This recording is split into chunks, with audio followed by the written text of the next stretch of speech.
नमस्कार साथियों, कैसे हैं आप सब। आपका बहुत बहुत स्वागत है एसएससी 77 की यूट्यूब परिवार में। साथियों, आप जानते हैं कि श्रम निरीक्षक परीक्षा का ये सॉल्व पेपर है और आपने क्लास 1 नहीं देखा है तो निसंदेह आपको देखना चाहिए कि क्लास 2 अगर लोगो आप यहाँ देख रहे हैं तो प्रीवियस ईयर क्वेश्चंस पेपर की पूरी व्याख्या सहित साथियों PYQ मतलब प्रीवियस ईयर क्वेश्चंस अपलोड हैं। साथियों, ये इसमें हम आपको बता रहे हैं कि 2018 के हिसाब से 2023 में आपके पेपर कैसे आएंगे और उन चारों ऑप्शंस की व्याख्या हमने बहुत अच्छे तरीके से की है। साथियों, यहाँ तक आप देखिए क्वेश्चन नंबर 27 से 28 तक वहाँ पे हो चुका था और PYQ में हम जो सीधे 29 नंबर क्वेश्चन से शुरू करेंगे। ये क्वेश्चन आपने देखा था, ये क्वेश्चन हमारी पिछली वाली क्लास में हो गया था साथियों। तो ये बेहद ही बेहतरीन हम क्लासेस आपके लिए लेकर आते हैं और साथियों हम आपको बता दें कि हमारी क्लासेस से सीधे आपकी परीक्षा में पेपर चलते हैं। CG सब इंस्पेक्टर एग्जाम का हम आपको प्रूफ दिखाना चाहेंगे साथियों। वो प्रूफ आप देख लीजिए कि जिस प्रूफ के माध्यम से आपको इस क्लास को पूरा एंड तक देखना ही चाहिए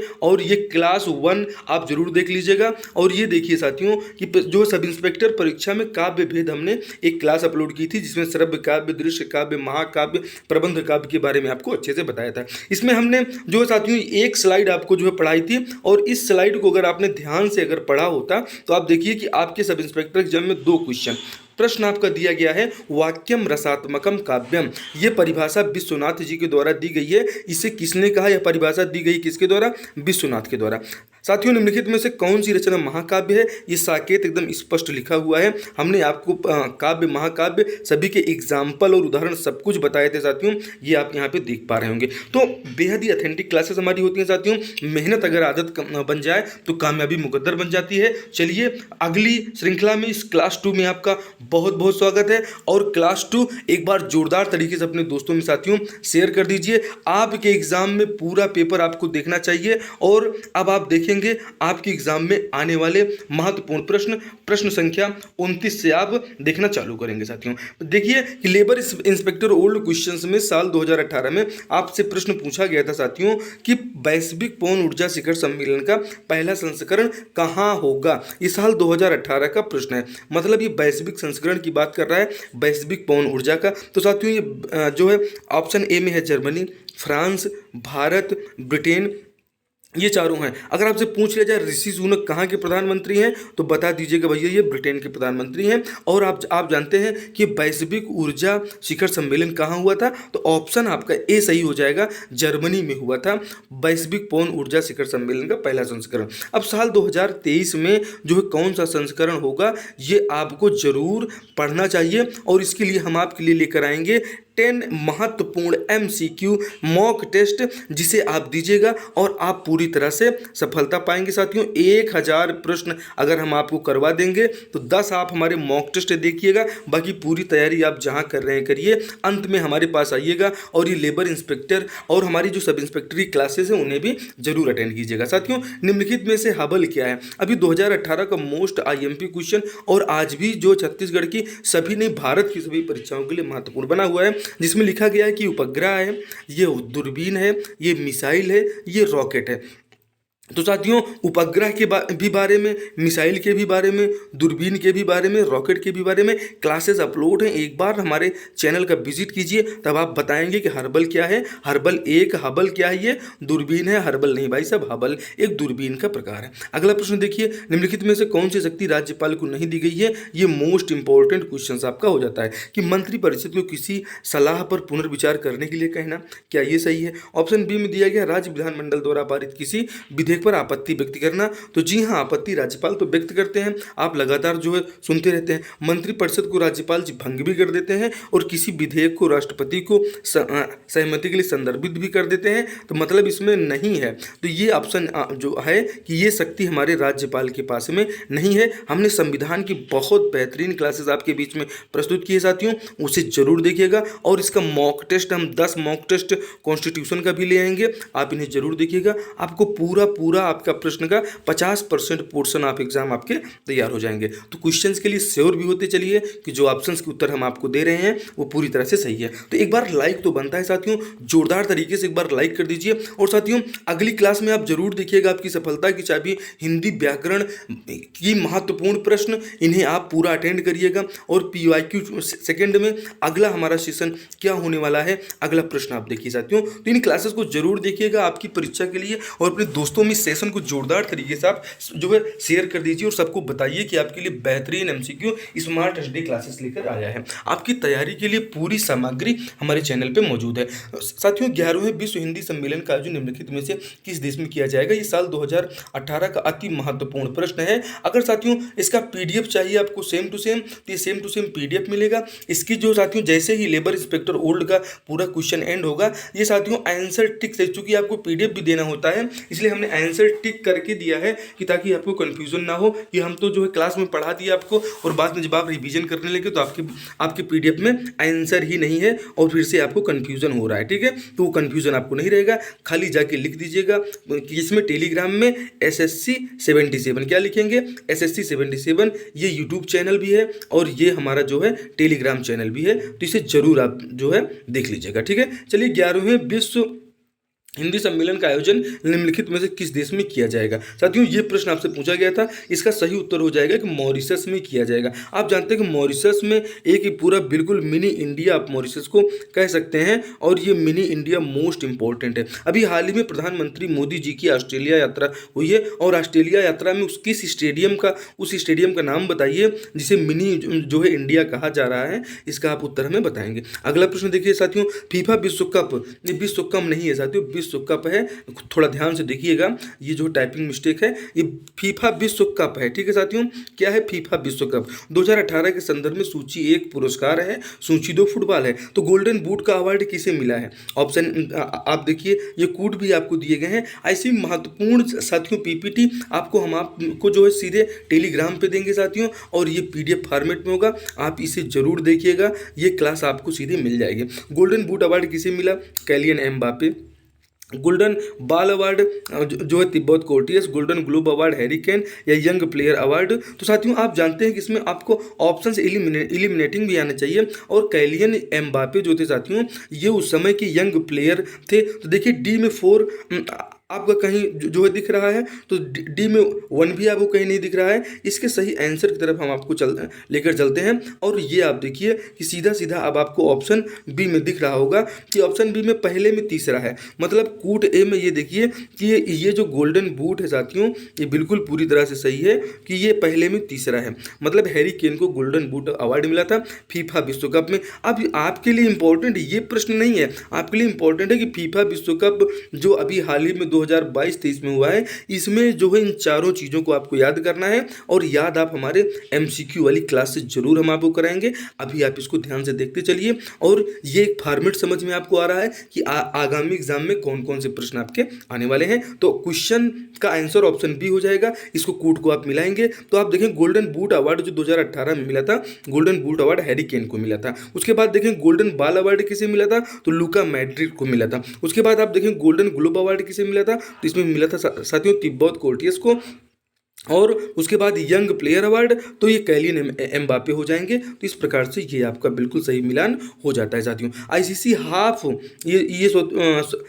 साथियों ये हाल लिखा हुआ है, ICC हॉल ऑफ फेम 2018 की सूची में किस भारतीय क्रिकेट खिलाड़ी को सम्मानित किया गया है? साथियों ये आपको बताना है, मोस्ट इंपॉर्टेंट MCQ हैं जो आपको सीधे एग्जाम में आ रहे हैं। तो ये 2018 में दिया गया है। अब आपको 2022 वाला याद करके चलना है। इसका MCQ हम आपके लिए लेकर आएंगे और आपको अच्छे से समझाएंगे, और उसमें हम इन चीज़ों को आपको बताएंगे भी साथियों। ठीक है, तो राहुल द्रविड़ को आप याद रखिएगा। गलत कथन छांटना है, ये साथियों ऑल टाइम फेवरेट क्वेश्चन है। अगर आज भी आप परीक्षा देने जा रहे हैं तो गलत कथन छांट के बताइए। क्लोरोफ्लोरोकार्बन ओजोन परत क्षय के लिए उत्तरदायी है, गलत कथन आपको छांटना है।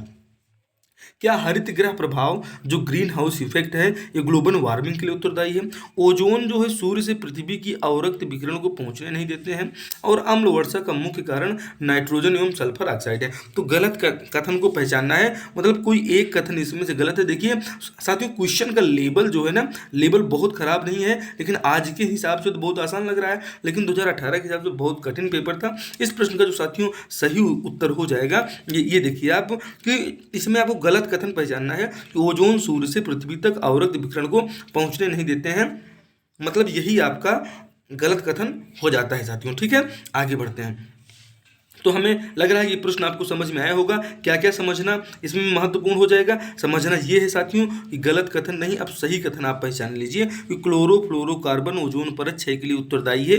ये सही है, एग्जाम में आता है, इसको दिमाग में बैठा लीजिए। हरित प्रभाव जो है, हरित गृह प्रभाव ग्लोबल वार्मिंग के लिए जिम्मेदार है। जी हाँ, जिम्मेदार, इसे याद रखिएगा। अगली बार जब आपके एग्जाम में आएगा तो इसे सही टिक करके आइएगा। आम्ल वर्षा का मुख्य कारण नाइट्रोजन एवं सल्फर ऑक्साइड है। जी हाँ, कई बार एग्जाम में आया है, ये पूछा गया है, तो इसे भी आपको याद रखना है। तो तीनों आपको याद रखना है। क्लोरोफ्लोरो ओजोन परत 6 के लिए उत्तरदायी है। जी हाँ, सही है। हरित गृह प्रभाव ग्लोबल वार्मिंग के लिए उत्तरदायी है। ये प्रश्न डायरेक्ट एग्जाम में पूछे जा रहे हैं। और अम्ल वर्षा का मुख्य कारण नाइट्रोजन एवं सल्फर ऑक्साइड है। साथियों, मोस्ट इंपॉर्टेंट क्वेश्चन हम आपके लिए लेकर आए हैं। एक बार जोरदार तरीके से वीडियो को लाइक कर दीजिए और अपने दोस्तों में कम से कम दो दोस्तों में अपने शेयर कर दीजिए अपने ग्रुप में।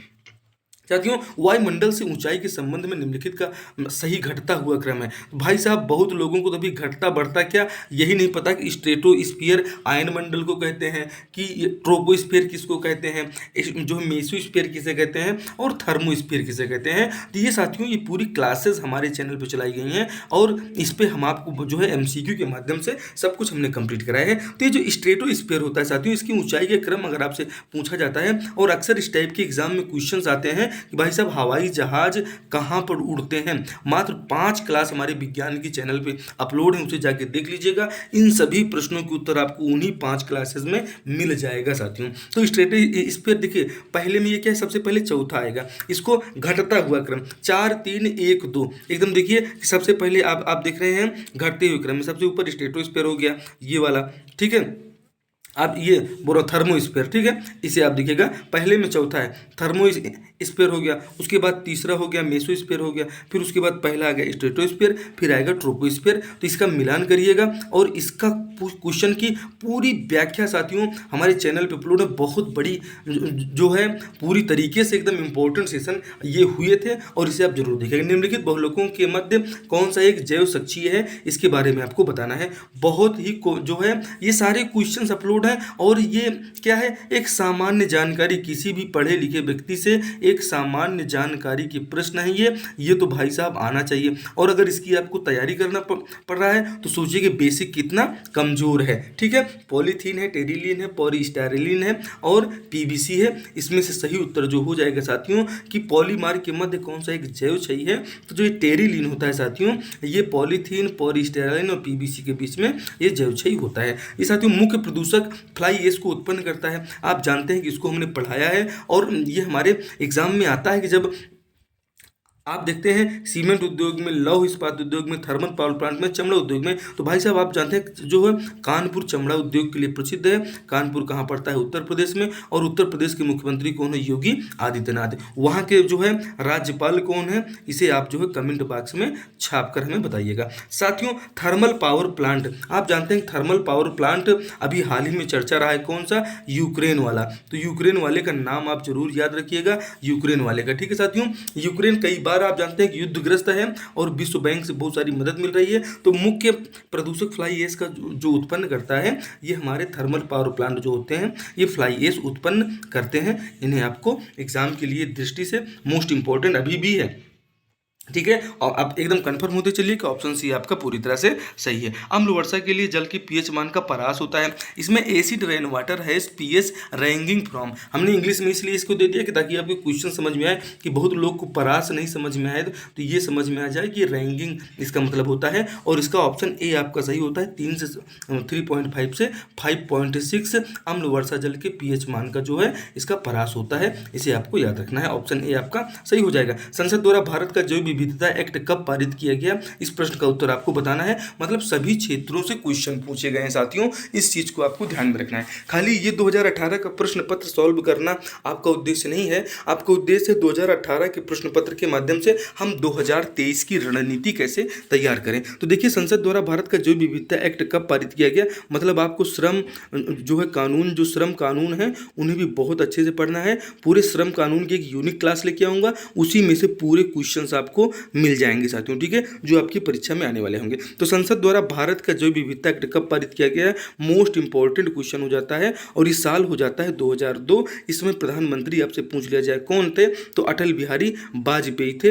अटल बिहारी जी को आपको याद रखना है, ठीक है, अटल बिहारी वाजपेयी जी उस समय प्रधानमंत्री थे, मतलब बीजेपी की वहाँ पे सरकार थी। और 2002 में संसद द्वारा जैव विविधता एक्ट पारित किया गया था। अगले प्रश्न की तरफ बढ़े साथियों, निम्नलिखित में से कौन सा मौर्य शासक अमित्रघात के नाम से, हमारे एमसीक्यूज में ये सारे क्वेश्चंस कराए गए हैं और ये बहुत इंपॉर्टेंट क्वेश्चन है साथियों। आप जानते हैं कि बिंदुसार को अमित्रघात कहा जाता है। ये साथियों सब अपने जो है सही शब्दों का अपने बाप को मार के ही इस शासक बनने की इनके अंदर कला थी। जैसे अलाउद्दीन खिलजी अपने चाचा को मानिकपुर के कड़ा पे जो है मार दिया था। पूरा सल्तनत काल हमने आपको पढ़ाया है साथियों, ये सल्तनत काल आप जरूर देखिएगा, आपके लिए मोस्ट इंपॉर्टेंट जो है एग्जाम की दृष्टि से क्वेश्चंस हो जाते हैं सल्तनत काल वाले, ठीक है, इन्हें जरूर देखिएगा। और एंशियंट इंडिया भी हमने आपको पूरी तरीके से कंप्लीट कराया है। तो एंशियंट इंडिया के क्वेश्चंस हैं और सीधे आपको फर्स्ट क्वेश्चन या सेकंड क्वेश्चन में हमारी जो है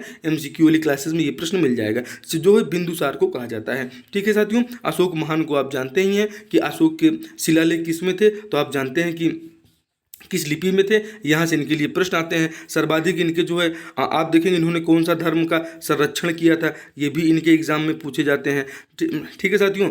तो ये चंद्रगुप्त मौर्य और अशोक, बिंदुसार और दशरथ आप जानते हैं कि अयोध्या के राजा राम थे, और जो है राम जो है उन्हीं के पिताजी हैं ये। निम्नलिखित में से कौन सा मौर्य शासक का मित्रघात, बिंदुसार, ऑप्शन बी आपका सही हो जाएगा। रानी रुद्रमा देवी, मोस्ट इंपॉर्टेंट क्वेश्चन, और उसमें आपने देखा होगा ये वाली मूवी बाहुबली, ठीक है। अब ये बाहुबली बैरियर भी महाराष्ट्र का बहुत प्रसिद्ध है, ये चर्चा में रहा है और एग्जाम में जो है पूछा गया है, ठीक है। तो महाराष्ट्र का बाहुबली बैरियर भी आप याद रखिएगा, महाराष्ट्र में बनाया गया है। रानी रुद्रमा देवी दक्षिण भारत के काकतीय वंश थी। रुद्रमा देवी आप जो है देखते हैं कड़प्पा वाला, ठीक है, कि जो है कड़प्पा अंतिम तक मरता भी नहीं है, तो वो आप जरूर देखिएगा साथियों कि रानी रुद्रमा देवी इसी काकतीय वंश से संबंधित थी। हमने चोल को भी पढ़ाया है, होयसल भी पढ़ाया है, पल्लव भी पढ़ाया है, और हमने त्रिकोणीय संघर्ष भी आपको पढ़ाया है, जो चोल जो है पांडे और चेर के बीच में हुआ करते थे। हमने पूरा हम्पी साम्राज्य आपको पढ़ाया है, जिसमें जो है कि बीजापुर, गोलकुंडा और बीदर के शासकों ने किस प्रकार से हम्पी को जो है खंडहरों का शहर बना दिया, खंडहरों का स्मारक बना दिया, जो विश्व धरोहर सूची में शामिल है। आगे देखिए साथियों, सूची 1 को सूची 2 से सुलमित करना है राजवंश। तो ये राजवंश, ये देखिए कि ये 2018 में भी राजस्थान से रिलेटिव बहुत प्रश्न पूछे जाते हैं। तो घाना नेशनल पार्क का नाम क्या है और घाना नेशनल पार्क क्यों प्रसिद्ध है, इसका आप जल्दी से आप हमें कमेंट में छाप कर बताइए। और राजस्थान के मुख्यमंत्री अशोक गहलोत का संबंध किस पार्टी से है, इसे भी आप हमें कमेंट करके जरूर बताइए। और यहाँ के मध्यकाल में राजपूताना राज्य को सुमेलित करना है राजवंशों से। क्या गहलोत लोग कहाँ पे थे, जैसलमेर, आमनेर, ये देखिए गहलोत क्या मारवाड़ मिलते थे, राठौर जैसलमेर में, कान्हा ये कठवा जो है मेवाड़ में, या भाटी आमेर में। तो साथियों आप जानते हैं कि भाटी कहाँ मिलते हैं, तो भाटी हम लोगों ने पढ़ा है अपनी क्लासेस में कि भाटी हमको देखने को मिलते हैं जैसलमेर में। तो क्या जैसलमेर, इसमें देखिए कि डी में जो है दूसरा, तो 2-3 ऑप्शन में आपको दूसरा दिख जा रहा है। तो इस तरीके से ऑप्शन जो है एलिमिनेशन से भी आपको क्वेश्चन सॉल्व करने की ट्रिक सोचना चाहिए। और इस प्रश्न का सही उत्तर पहला ही हो जाएगा साथियों, कि आप देख रहे हैं कि डी में ये दूसरा हो जाएगा। भाटी जो है राजवंश का संबंध जैसलमेर से है, और उसके बाद कठवा का संबंध साथियों आमेर से है, और उसके बाद राठौर का संबंध आप देखेंगे कि मारवाड़ से संबंधित है, और फिर गहलोत जो बचते हैं कि ये जैसलमेर के रहने वाले हो जाते हैं। साथियों क्लास कैसी लग रही है एक बार शेयर कीजिए, और ये आप अपने क्वेश्चन का मॉडल पेपर देख रहे हैं, इसमें आपको बोरिंग नहीं लगना है, ये बहुत ही मोस्ट इंपॉर्टेंट है। और इस प्रश्न का उत्तर अगर आपने साथियों दे दिया तो बिल्कुल देखिए, बुंदेलखंड में 1842 से 44 के बुंदेला विद्रोह के नेता निम्नलिखित में से कौन थे साथियों, ये आपको बताना है। क्या छतर सिंह थे, मधुकर शाह थे, ये जो है धनंजय शाह थे, जगन्नाथ शाह थे। तो इसमें से जो मधुकर शाह थे साथियों, ये बुंदेलखंड में बुंदेला विद्रोह में इसके नेता हो जाते हैं। ऑप्शन सी आपका इसमें पूरी तरह से सही हो जाएगा। ऑप्शंस को मैच करते हुए चलना है कि आप अपना उत्तर सही दे पा रहे हैं कि नहीं दे पा रहे हैं, और आपको अपनी तैयारी का लेवल भी जानना है। 1929 में इलाहाबाद में आयोजित प्रथम अखिल भारतीय राष्ट्रीय मुस्लिम सम्मेलन की अध्यक्षता निम्नलिखित में से किसने की थी? तो आप जो है ऑप्शन में देख पा रहे होंगे, क्या आरिफ और साबिर खान भाई ने किया था, अबुल कलाम आजाद जी ने किया था, डॉक्टर एम अंसारी ने किया था, या खलीक उज़्मा ने किया था? तो आप जानते हैं कि अबुल कलाम आजाद, ये यहाँ से प्रश्न आते हैं साथियों कि जो भारत की पहली जो अंतरिम सरकार बनी थी उसमें अबुल कलाम आजाद को क्या पद मिला था। और जो है आप देखिए, गृह मंत्री सरदार वल्लभ भाई पटेल के बारे में अंतरिम सरकार में ही पूछा गया था कि अंतरिम सरकार में सरदार वल्लभ भाई पटेल को किस पद से सम्मानित किया गया था। तो इसमें आप देखते हैं अबुल कलाम आजाद साहब जो हैं, ये भारतीय राष्ट्रीय मुस्लिम सम्मेलन की अध्यक्षता 1929 में इलाहाबाद में की थी। अब इलाहाबाद का नाम बदलकर क्या रख दिया गया है? तो इलाहाबाद का नाम बदलकर प्रयागराज रख दिया गया है। आप जानते हैं ट्रेन जो है काकोरी ट्रेन डकैती, तो ये जो काकोरी ट्रेन डकैती थी साथियों, अभी आप डकैती नहीं कहेंगे, ये जो है काकोरी ट्रेन एक्शन के नाम से जाना जाएगा। उत्तर प्रदेश सरकार ने इसका नाम बदलकर जो है ये कर दिया है। और अयोध्या में राम मंदिर बनी रहा होगा उत्तर प्रदेश रिलेटिव चीज़ें आपको जो है याद रखना है। जो है अगले प्रश्न की तरफ बढ़ते हैं। 1946-47 की अंतरिम सरकार में वल्लभ भाई पटेल निम्नलिखित में से किस विभाग के मंत्री थे साथियों? तो एकदम बहुत पॉपुलर क्वेश्चन है, जो गृह मंत्री थे। अब आपको ये भी याद करना है कि रक्षा मंत्री हमारे उस समय कौन थे। अभी वर्तमान में आप जानते हैं रक्षा मंत्री कौन है? राजनाथ सिंह है। अब राजनाथ सिंह हाल ही में किस देश की यात्रा पर जा रहे हैं, इस चीज़ को आप हमें कमेंट करके छाप दीजिए। अभी वर्तमान में रेलवे मंत्री हमारे कौन है, इनके बारे में आपको छापना है कि अश्विनी वैष्णव अभी क्या है, आपके रेल मंत्री हैं कि नहीं है। तो आगे देखिए, इस प्रश्न का सही उत्तर हो जाएगा वल्लभ भाई पटेल को अंतरिम सरकार में गृह मंत्रालय का प्रभार सौंपा गया था। निम्नलिखित में से कौन सा दर्रा शिवालिक श्रेणी में है? माना, खैबर, जो जिला, शिवकीला। तो ये साथियों जो हमारा शिवालिक पर्वत श्रेणी में है, क्या इसमें माना स्थित है क्या? Option A. तो भाई साहब बिल्कुल इसमें माना स्थित है, ऑप्शन ए आपका इसमें सही हो जाएगा। अब सूची 1 को सूची 2 से मिलान करना है उनके उद्गम स्थल के बारे में। ऐसे प्रश्न आपको मॉक टेस्ट में जो है साथियों बिल्कुल मिलेंगे, और बहुत लोग आपको ऐसी क्लासेस देंगे, लेकिन वो बिल्कुल प्रश्न का प्रश्न ही आपको टाइप करा देंगे। साथियों इस प्रश्न की व्याख्या के साथ में ऐसी क्लास आपको मिल रही है कि जिसके ऊपर लाइक बटन आपको प्रेस करने की ज़रूरत है, और एक बार अपने दोस्तों में जो है शेयर करिए, और खुद भी चैनल को सब्सक्राइब नहीं किए हैं तो सब्सक्राइब कर लीजिए साथियों। चलिए देखिए, और इसके बाद आपको मोस्ट इंपॉर्टेंट मॉक टेस्ट मिलते रहेंगे, और आप हमारे जो है SSC 77 लिख दीजिएगा जाके PDF पाने के लिए। ये सेम PDF भी आपको हम जो है प्रोवाइड करा देंगे। गोदावरी नदी का उद्गम कहाँ हुआ है? कृष्णा का कहाँ से हुआ है? माही का कहाँ से हुआ है? और कावेरी का कहाँ हुआ है? तो माही से महाबलेश्वर में जाने की जरूरत है क्या? तो बिल्कुल नहीं साथियों। तो माही के आप जानते हैं कि माही मेहद झील से। गोदावरी का कहाँ हुआ है? तो आप बताएंगे कि ऑप्शन 1 लास्ट में माही आपको दिख रहा है, यहाँ भी दिख रहा है, दोनों में से कौन सा सही हो जाएगा? इसमें से आपको इस प्रश्न का सही उत्तर करेक्ट करके हमको बताना है। तो चलिए इस प्रश्न का जो है आंसर देखिए, और आज तो इसको आप याद ही कर लीजिए कि अगली बार जब आपके प्रश्न में आ जाए कि भाई साहब की गोदावरी नदी का उद्गम स्थल क्या है? त्र्यंबकम पहाड़ी, ठीक है जो है। उसके बाद कृष्णा नदी का उद्गम महाबलेश्वर की पहाड़ी से हुआ है। कावेरी नदी का उद्गम कुर्ग से हुआ है, और माही का मेहद झील से हुआ है। इन्हें आपको याद रखना है। ऑप्शन डी आपका बिल्कुल सही वाला उत्तर इसका हो जाएगा। राष्ट्रीय जनसंख्या नीति 2000 का के मुख्य बिंदु हैं शिशु मृत्यु दर को कम करना। तो ये जनसंख्या नीति 2000 में आई थी, लेकिन आप जानते हैं कि भारत 2023 में दुनिया का सबसे बड़ा देश बन चुका है। इसने किसने पछाड़ा है? तो चीन को पछाड़कर भारत दुनिया का सबसे बड़ा जो है जनसंख्या वाला देश भी बन गया है। साथ ही दुग्ध उत्पादक भी सबसे बड़ा देश है हमारा भारत, और सबसे ज़्यादा दुग्ध निर्यात भारत किसके कौन से देश में करता है? तो अफगानिस्तान वो आपका करता है किसको? अमेरिका को करता है, ठीक है साथियों। और राष्ट्रीय जनसंख्या नीति 2000 का मुख्य बिंदु क्या था? शिशु मृत्यु दर को कम करना। तो भाई साहब शिशु मृत्यु दर भी कम हुई और जनसंख्या भी बढ़ी, ये बिल्कुल इसका आपको दिख रहा होगा। उपर्युक्त तो सभी मतलब जन्म एवं विवाह का पंजीकरण, ये जनसंख्या नीति 2000 का मुख्य बिंदु था। 14 साल तक के बच्चों को अनिवार्य निःशुल्क शिक्षा शिक्षा देना, ये जनसंख्या नीति 2000 के मुख्य बिंदु थे। अगर आपसे पूछ लिया जाए कि भी जो राष्ट्रीय शिक्षा नीति आई है, ठीक है साथियों, जो राष्ट्रीय शिक्षा नीति आई है इसमें जो एजुकेशन का फॉर्मेट है, जैसे उसमें 10+2 होता था, तो इसमें आपने कितना याद किया है, ये आपके से क्वेश्चन है, कमेंट बॉक्स में जरूर छापने की कोशिश करिएगा। चलिए आगे देखिए, अगला प्रश्न क्या है, मगरमच्छों का नैसर्गिक अभ्यारण्य। अभी छत्तीसगढ़ के महत्वपूर्ण क्वेश्चन यहाँ से चालू हो जाते हैं। तो मगरमच्छों का नैसर्गिक अभ्यारण्य साथियों MCQ में ही पूरा छत्तीसगढ़ कंप्लीट है साथियों। MCQ आप हमारे चैनल का देख लीजिए, हमने उसमें कंप्लीट कराया। भैंसा दरहा मगरमच्छों का नैसर्गिक अभ्यारण्य है। अब भोरम देव, आप जानते हैं कि भोरम देव में कौन कौन से मंदिर स्थित हैं।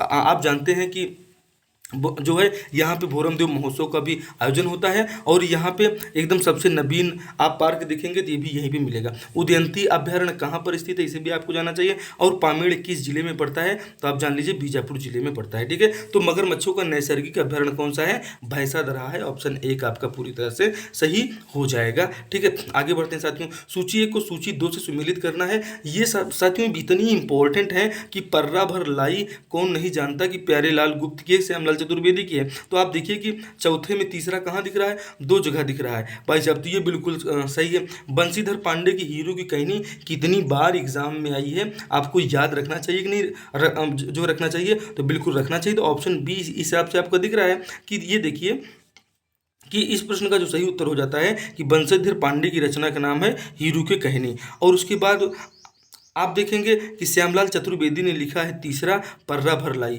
तो दूसरा आपको ऑप्शन बी में मिलता है। फिर आपको चौथे में बी में देखेंगे चौथा हो जाएगा प्यारे लाल गुप्त ने लिखा है प्राचीन भारत। और सी जो आप देखेंगे तो सी में पहला हो जाएगा तुलसी की बिरुआ अमृत, ये जो है अमृतलाल दुबे जी ने लिखा है। तो इन रचनाओं को हमने आपको MCQ में कंप्लीट कराया है। एक बार चैनल का विजिट कीजिए साथियों, इन सभी प्रश्नों का आप भी उत्तर सही सही दे पाएंगे। इस राज्य के निम्न में से कौन से संगीतकार पंडित विष्णु दिबंगर पलुस्कर शैली से संबंधित थे, जिन्होंने 1937 में कांग्रेस के त्रिपुरी अधिवेशन में संगीत समिति का इनको अध्यक्ष बनाया गया था। साथियों ये कौन थे, तो भैया पंडित पंचकोण प्रसाद पांडे जी थे। इनको त्रिपुरी कांग्रेस का त्रिपुरी अधिवेशन भी याद रखिएगा 1937 में हुआ था, और यहाँ पे जो है पंचकोण प्रसाद पांडे जी इसके जो है इन्होंने ये संगीत समिति के अध्यक्ष बने थे। अगला प्रश्न देखिए, इस राज्य के निम्नलिखित में से कौन सा लोक नृत्य विशेष रूप से दिवाली के अवसर पर किया जाता है, तो आप जानते हैं कि सुआ नृत्य जो होता है ये दिवाली के अवसर पर किया जाता है। साथियों हरेली पर्व पे आप जानते हैं कि भी हरेली तिहार पर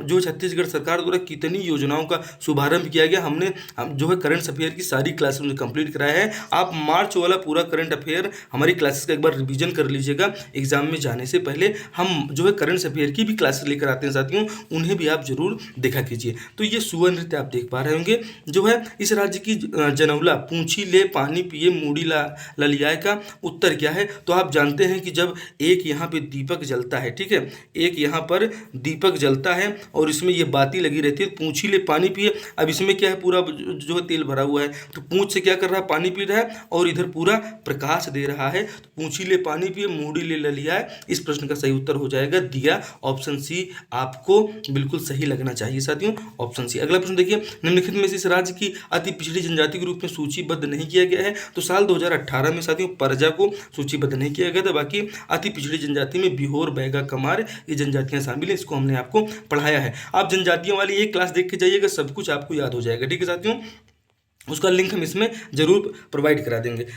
अब इस प्रश्न का आपको उत्तर दीजिए कि विवाह से प्रश्न भी आपको आते हैं, और आज इससे याद कर लीजिएगा कि पारिंगधन विवाह क्या है, अरुतो क्या है, विनिमय विवाह क्या है, गुरावंट विवाह क्या है। तो इस प्रश्न का जो सही उत्तर हो जाएगा साथियों ऑप्शन बी आपका सही हो जाएगा। अब इसका आप मिलान कीजिए साथियों। आपने देखा कि पारिंगधन विवाह जो होता है, इसी विवाह को हम लोग क्या कहते हैं, तो इसी विवाह को वधु मूल्य अदा कर दिया जाता है। मतलब पारिंगधन में हम क्या करते हैं कि एक धन जो है अगर एक लड़की को मान लेते हैं कि हम 50,000 रुपये दे के वधु मूल्य अदा कर यह विवाह किया जाता है, तो पारिंग धन मतलब धन देकर इनको लाया जाता है। उसके बाद आप देखेंगे जो है अरुतो, तो अरुतो विवाह साथियों ये आप देखिए कि हमारी जो है आदिवासी संस्कृति में विधवा पुनर्विवाह कब से था, और अंग्रेजों को विधवा पुनर्विवाह अधिनियम लाना पड़ा, और जो है इस पूरे देश को हमारे आदिवासियों से सीखना चाहिए था। इसके बाद आप देखेंगे लमसेना विवाह आप जानते हैं, सेवा विवाह को भाई दामाद चलाएगा आपके घर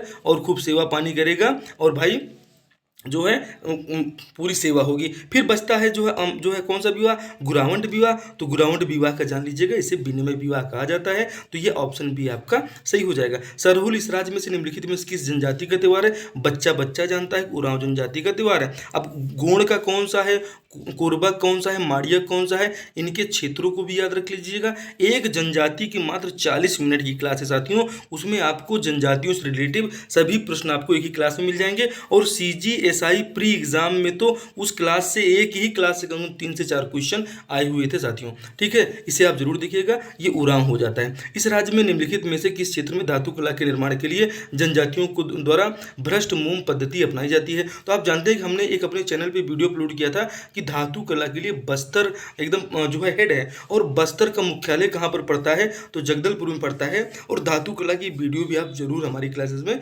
देख लीजिएगा साथियों।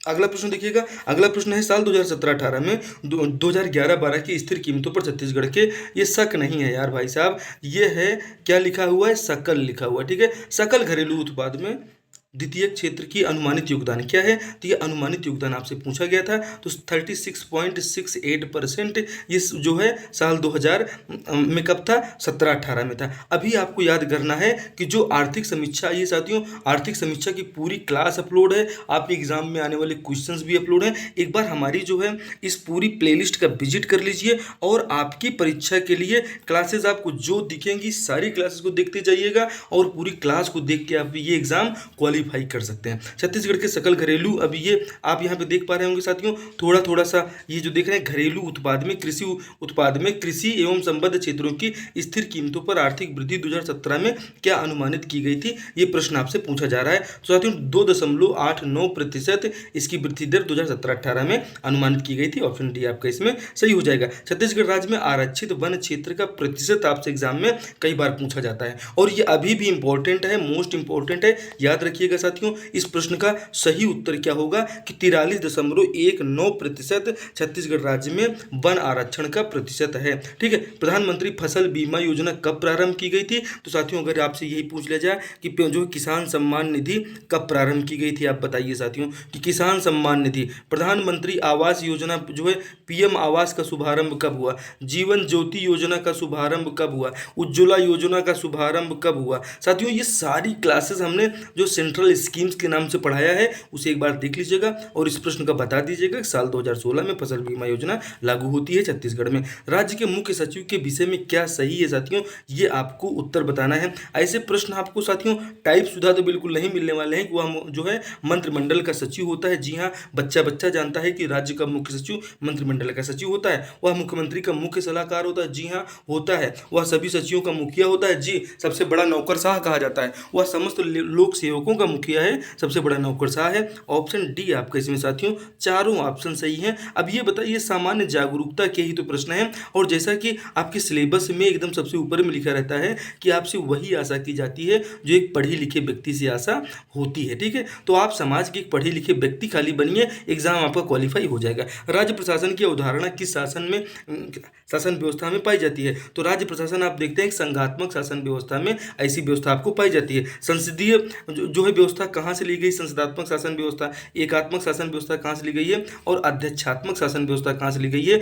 जो है संविधान के स्रोत हमने आपको पढ़ाए हैं साथियों, इसे जरूर देखिएगा। संविधान की आत्मा किसे कहा जाता है? ये सब प्रश्न आने वाले प्रश्न हैं, इन्हें आप जरूर देखिएगा। आप देखिए ऑप्शन डी आपका पूरी तरह से सही है साथियों। यदि जिला पंचायत का अध्यक्ष अपने पद से निलंबित हो जाए तो क्या होगा? तो क्या होगा भाई साहब, जब कोई निलंबित होता है तो आप क्या करते हैं कि जो लोग बचे रहेंगे जिला पंचायत स्थानापन्न अध्यक्ष का चुनाव करेंगे। ठीक है, तो जिला पंचायत जो होंगे आप देखेंगे तो क्या हो जाएगा, उपाध्यक्ष अध्यक्ष बन जाएंगे। ये सारी चीजें अलग चीजें, ये बिल्कुल नहीं होगा, ये भी नहीं होगा, ये भी नहीं होगा। जिला पंचायत स्थानापन्न अध्यक्ष का चुनाव करेंगे अगर ये जिला पंचायत अध्यक्ष अपने पद से निलंबित हो जाए तो। ये ऑप्शन सी आपका इसमें सही हो जाएगा साथियों। ये क्लासेस आपने हमारी नहीं देखा, जरूर देख लीजिएगा साथियों। आप देखिए CG सब इंस्पेक्टर एग्जाम में ऑथेंटिफिकेशन आप हम क्लास बता रहे हैं कि सीधे आपके एग्जाम में डायरेक्ट हमारी क्लास से क्वेश्चन पूछे जाते हैं, और एकदम लेटेस्ट छत्तीसगढ़ सब इंस्पेक्टर के लिए हमने इसको अपलोड किया था 1 महीने पहले। और ये जो है साथियों चैनल पे एकदम देखिए कि स्पष्ट आपको दिख रहा होगा, ये क्वेश्चन पेपर है छत्तीसगढ़ सब इंस्पेक्टर का,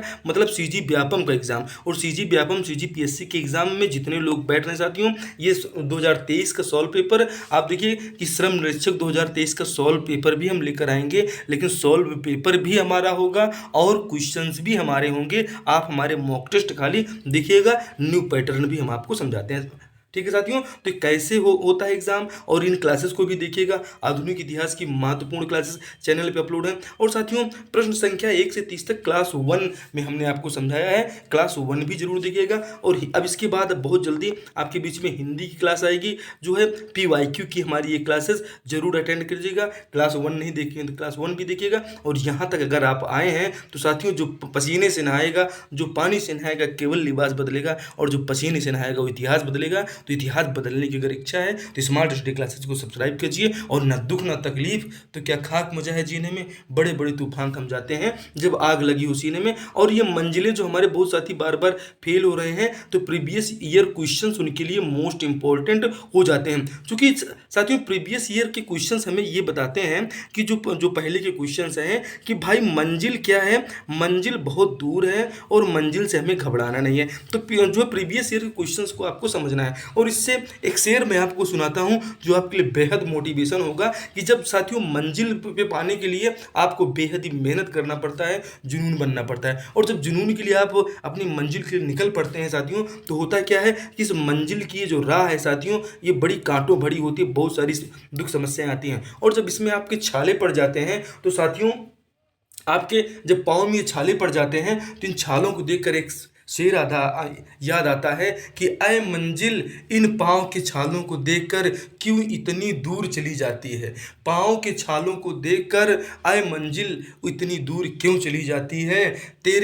तुझे पाने के चक्कर में न जाने कितने छाले सूख गए हैं चलते चलते। तो साथियों इन छालों को सूखने मत दीजिए, इसमें हरा और वो दर्द बने रहने दीजिए, जिससे आपको ये पता चले कि हाँ अभी आपको तैयारी और ज़्यादा करना है। अब इसके बाद इसकी क्लास 3 भी आएगी साथियों, जो क्लास बहुत बड़ी ना हो इसके लिए हम छोटी छोटी क्लासेस आपके लिए लेकर आते हैं। जोरदार तरीके से अपने दोस्तों में शेयर कीजिए। और साथियों आपकी मेहनत को जो है बिल्कुल काम आएगी और 2023 की प्रश्न आप सॉल्व कर पाएंगे आप हमारी क्लासेस से। आपसे मिलते हैं इसी अगले सेशन में। और आप अब हिंदी की क्लासेस जरूर देखिएगा और उसमें आपको पूरी हिंदी हमारी प्रियंका मैडम के द्वारा बहुत अच्छे से आपको समझाया जाएगा। Thank you, bye bye.